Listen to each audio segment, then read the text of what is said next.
অনেক দিনের ইচ্ছে ছিল আমার কিছু জিনিস কেনার জন্য, সেই ইচ্ছেটা আজকে পূরণ হলো। আসসালামু আলাইকুম, আমি নীলা বলছি ঢাকা গাজীপুর থেকে। ছোটো ছোটো অংশ নিয়ে ভিডিওটা সাজাইছি, আশা করি আজকের ভিডিওটা আপনাদের ভালো লাগবে। যে যেখান থেকে বসে আমার ভিডিওটা দেখতেছেন এবং দেখবেন, কাছে কি দূরে, দেশ এবং দেশের বাইরে, আশা করি আল্লাহর রহমতে সবাই সুস্থ আছেন, ভালো আছেন। আলহামদুলিল্লাহ, আপনাদের দোয়ায় ভালোবাসায় আমার পরিবারের সবাইকে নিয়ে আমরাও ভালো আছি। তো সকালবেলা দেখতে পাচ্ছেন কতটা রোদ উঠছে, সূর্যটা কিভাবে উঠছে, মানে এতটা রোদ সকাল না হতে মানে সূর্য উঠে বসে থাকে। আর এই যে গাড়িটা দেখতেছেন, আমার এই সামনের বিল্ডিংয়ের একজন মানুষ মারা গিয়েছেন, তার বাড়ি হলো সিলেট, তার লাশ দেশে নিয়ে যাবে। তো এই কারণে গাড়িটা এখানে এনে রাখছে, সেটা আপনাদের মাঝে শেয়ার করলাম। আসলে আল্লাহ পাক কার মৃত্যু কীভাবে রাখছে কেউ জানে না, আর কখন কার মৃত্যু হবে কেউ কখন তাও সেটা বলতে পারে না। তাই এই যে লাশটা মানে নিয়ে যাচ্ছে, গাড়িতে তুলবে। সামনে যে রাস্তা আছে, সামনে কিন্তু আমার বাসার এই পাশে কিন্তু মানে রাস্তাটা বড়, ওই রাস্তার ভিতরে নিয়ে লাশটা তুলবে। তাই লাশটা প্রথমে এভাবে নিল, পরে গাড়িতে তুলে নিয়েছে। আর এই পর্যায়ে সুহানে বাবা চলে যাবে, তো একটু আনারস কেটে নিচ্ছি, কারণ তাকে তো এই সকালে ফলটা না দেওয়া হয় আর কিন্তু ফলটা খাওয়া হবে না। আর আনারস আমার তেমন পছন্দ না, কিন্তু জ্বরের জন্য কিন্তু খুব উপকারী আনারসটা। জ্বর আসলে তখন দু এক পিস খাই, আর এমনি কিন্তু একদম আমার খেতে ইচ্ছে করে না। আর বিশেষ করে টক ফলটা যদি চিবেই খেতে হয়, ওইটা তো একদম আমার জন্য না পছন্দ। কেন? আমার তো এক পাশের কোনো দাঁত নেই, অপারেশন করে এক পাশে সবগুলো দাঁত ফেলে দিয়েছে, আর এক পাশে যে দাঁত আছে ওইটা দিয়ে ভাত তরকারি সব খেতে হয়। তাই টক কোনো জিনিস চিবেই খেতে হলে আমার ওই দাঁতের মানে টক হয়ে যায়, ভাত খেতে পারি না, অসুবিধা হয়ে যায়। এই কারণে টক ফল পছন্দ হলেও মানে মুখ আমার সমস্যার কারণে আমি খেতে পাই না, কিন্তু টকগুলো কিন্তু আমার অনেক পছন্দ। যখন জ্বর আসে তখন কি করি, আনারসগুলা রস করে তারপরে কিন্তু আমি ওই রসগুলা মানে ফলের রস যেভাবে করে ওইভাবে মানে চুমুক পাড়ে খেয়ে নেই, কিন্তু তখন ওই জ্বরটা কিন্তু খুব তাড়াতাড়ি ভালো হয়ে যায়। যারা এটা আপনারা না জানেন, তা আমার সেই আপুদের ভাইয়াদেরকে জানিলাম যে যাদের জ্বর আসে তাদের কিন্তু আনারস খুবই একটা উপকারী একটা মানে ওষুধ জাতীয়। এই আনারসটা কিন্তু অনেক তাড়াতাড়ি জ্বর ভালো করে, আনারস মালতা এগুলো রস জ্বর আসলে খাইলে কিন্তু খুব তাড়াতাড়ি সুস্থ হয়ে যাবেন, ভালো হয়ে যাবেন। এটা মানে আমি জানি, আর আমার হয়েছে, আমি এরকম করেছি, এই কারণে আপনাদেরকে একটু বলতে পারলাম। আর এই যে এখানে চলে আসলাম বেলকনিতে গাছ চর্চা করব, কারণ আমার একটা আপুর ভিডিওতে দেখেছি অনেক সুন্দর এই গাছগুলো মানে কেটে তারপরে সুন্দর করে টপটা সাজিয়েছে, মানে ভালো লাগে তার গাছগুলো দেখতে। আমি কিন্তু আগে জানতাম না যে গাছগুলো কাটলে হয়তো, আমি ভাবতাম গাছগুলো কাটলে হয়তো গাছগুলো মরে যাবে। এখানে এই যে দেখতে পাচ্ছেন টপটা কিন্তু গোল হয়েছে, আর এই যে আমি লম্বা দুইটা মাথা কেটে নিয়েছি, আর এই মাথাগুলো আমি এখন সাইজ করে কেটে নিচ্ছি। এটা আমি পানির ভিতরে রেখে দেবো, কারণ আমার একটা আপুর ভিডিওতে আমি দেখেছি সে গাছগুলা পানির ভিতরে রেখে দিয়েছে। পরে আমি তাকে জিজ্ঞাসা করছিলাম, সে বলছিল না আপু গাছগুলা মানে মরে যায় না, ভালো থাকে। তা আমিও ভাবলাম যে আমিও এইভাবে করে থাকি। যে কাছে একটা ঝাড়ে পানি নিয়েছি, এটা কফির কাচের জার, মানে কফি থাকে সেগুলো সেগুলাই নিয়েছি। আর এই যে এখানে গাছগুলো ভরে নিলাম, আসলে দেখতে অনেক ভালো লাগতেছে। তারপর যেভাবে কাজ করে সেটা দেখি কিন্তু আমি এটা করলাম, আমার এই আইডিয়াটা আগে ছিল না।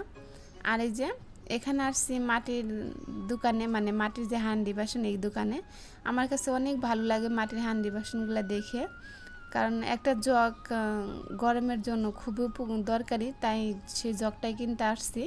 তাই ভাবলাম যে আমার প্রিয় আপু আন্টি ভাইয়াদের সাথে একটু শেয়ার করি, হয়তো তাদেরকে একটু ভালো লাগতে পারে। তো একটু ভিডিও শ্যুট করে নিয়ে এসেছি।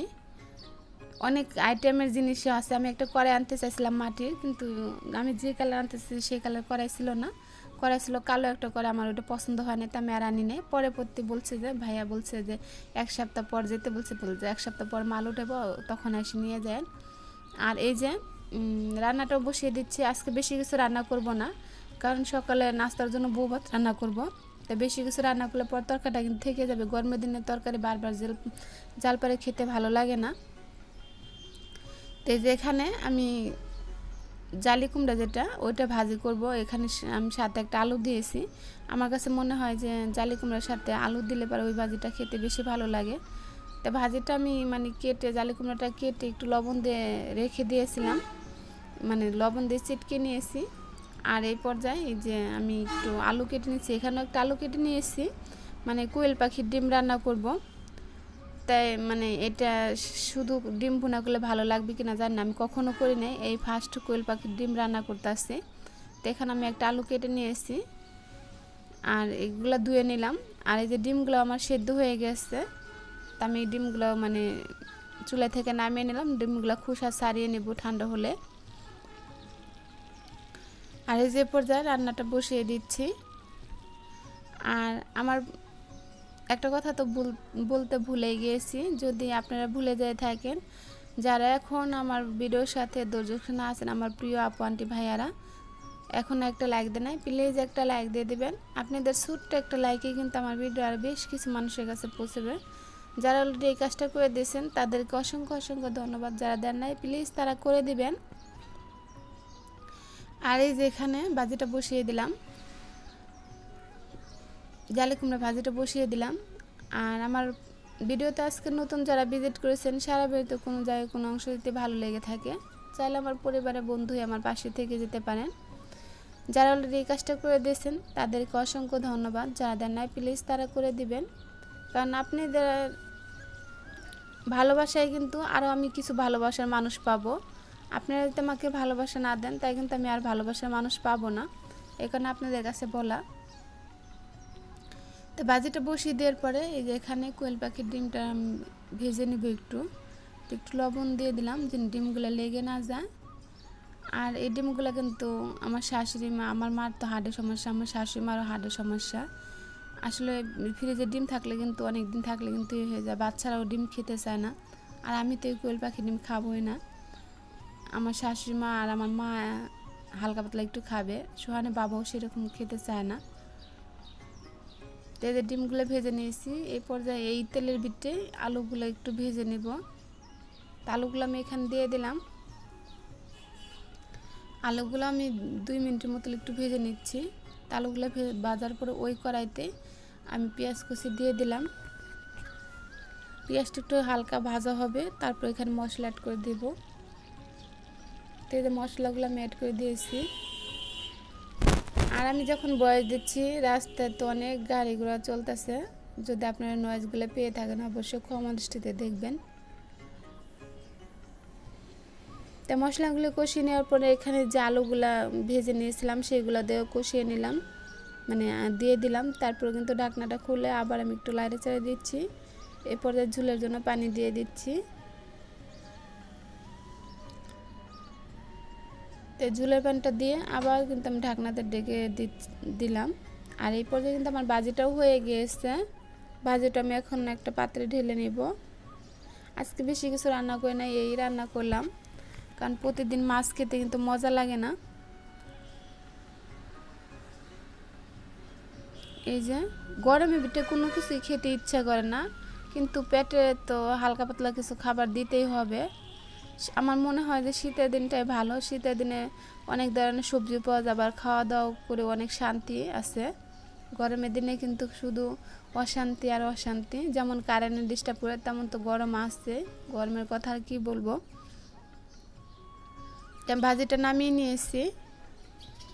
আর এই যে ভাজিটা এখন তুলে নেব। আর এই যে পর্যায়ে কিন্তু আমি মানে তরকারিটা আমার হয়ে গিয়েছে, কারণ আলু তরকারি এই পর্যায়ে নামাই না নিলে অনেকটাই ঘন হয়ে যাবে, কারণ এই পর্যায়ে নামাই নিলে ঠিক আছে। আমি তরকারিটা একটা পাত্রে ঢেলে নিচ্ছি।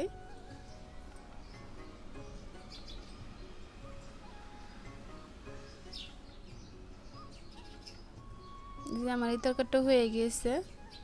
আর এই যে বলছিলাম যে অনেক দিনের ইচ্ছা ছিল কিছু জিনিস কেনাকাটা করার জন্য, সেই জিনিসগুলো আজকে কিনে নিয়ে আসছি। তাই কী কী আনছি সেটা তো অবশ্যই আমার প্রিয় মানুষদের সাথে তো শেয়ার করতেই হবে, তাই না? প্রিয় মানুষদের সাথে যদি শেয়ার না করি তার তো মানে ভালো লাগবে না। ভালো লাগার মানুষদের কাছে কিন্তু শেয়ার করি সব কিছু। তো এখানে কিন্তু আমার ছোটো ছেলেটা দেখে মানে অনেক হাসাহাসি করতেছে যে আম্মু এটা কী আনছে। এই যে সাথে মানে চার কাপগুলো আমার কাছে অনেক ভালো লাগলো। আমি কিন্তু চা লাভার না, আমার কিন্তু চা অতটা পছন্দ না।